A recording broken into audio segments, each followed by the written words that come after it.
ભગવાનની નિષ્ઠા, ભગવાનનો ભરોસો, ભગવાનનો વિશ્વાસ અને હાલતાય ચાલતાય ભગવાન, બધેય ભગવાન છે. કોઈ જગ્યાએ નથી કે જ્યાં ભગવાન હોય નહીં.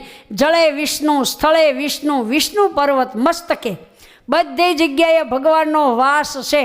એ ઘરમાં, બહાર, હૃદયમાં, ફૂલમાં, ફળમાં, જીવ પ્રાણી માત્રમાં, બરોબર, જળ અને ચૈતન્યમાં ક્યાંય એવી વસ્તુ કે એવી જગ્યા નથી કે જેમાં ભગવાન ન હોય. જુઓ, તમને એક નાની ટચુકડી વાત કરું કે ભગવાન બધેય છે. ઓલા એક ગુરુને 3 શિષ્યો હતા. તો એના મનમાં થયું કે આ મારા આશ્રમની જવાબદારી કોને સોંપવી. એટલે 3 શિષ્યોને બોલાવ્યા, એક કેરી આપી કે આ કેરી તમારે જમી જવાની છે, પ્રસાદીની છે, પણ ક્યાં જમવાની? કોઈ ભાળે નહીં, ત્યાં તમારે આ કેરી જમવાની. આવી પરીક્ષા લીધી. તો કે સારું. એક શિષ્ય તો ત્યાં આશ્રમમાં રૂમ હશે, બંધ કરી બારી બાણા, કેરી સૂસી ગયો.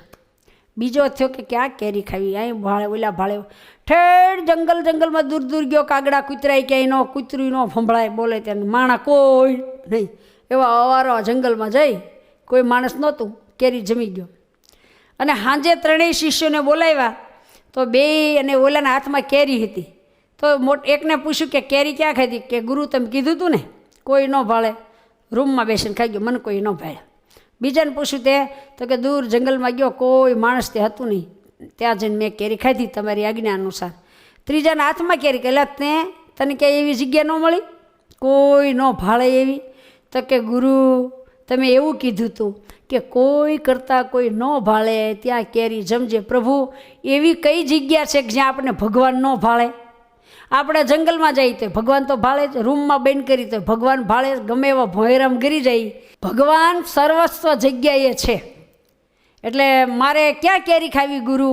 એટલે તમારી આજ્ઞા મેં પાળી કે ક્યાંય કોઈ એવી જગ્યા ભગવાન વગર હતી નહીં, એટલે મેં કેરી ન ખાધી. ગુરુ કે શાબાશ, તને બધે ભગવાન જ દેખાય છે, માટે તું ભગવાનનો મહાન ભક્ત થઈશ અને આશ્રમનો અધિકારી, મારો વારસદાર તું છો. એમ કરી અને ગુરુએ રાજી થઈ અને એના ગુરુપદની ચાદર એ શિષ્યને ઓઢાડી કે તું બધે ભગવાન ભાળેશ ને, એટલે આશ્રમ તું વ્યવસ્થિત ચલાવીશ, કારણ કે તું ખોટું નહીં કરી, તારે બધે ભગવાન દેખાય છે. આવી રીતે જેમ એને બધે ભગવાન દેખાતા, મેમ આપણે કોઈ પણ ભગવાનની આજ્ઞા લોપતા હોઈએ, ખોટું કરતા હોઈએ, કાંઈક છાનું કરતા હોઈએ, આપણે એમ થાય કોઈ નથી ભાળતું, મેં આ કર્યું, કોઈને ખબર નથી. પણ ગમે ત્યાં કરો, છાનું કરો કે ચોકમાં, ભગવાનથી ક્યાંય અજાણ્યું નથી. માટે કોઈ કાર્ય ભગવાન નથી ભાળતા એવું કરી અને કરવું નહીં, કારણ કે બીજા લોકો નથી ભાળતા, પણ ગમે તેવા કર્મ કરો તો ભગવાન ભાળશે અને એનું ફળ અવશ્ય આપણે ભોગવવું પડશે.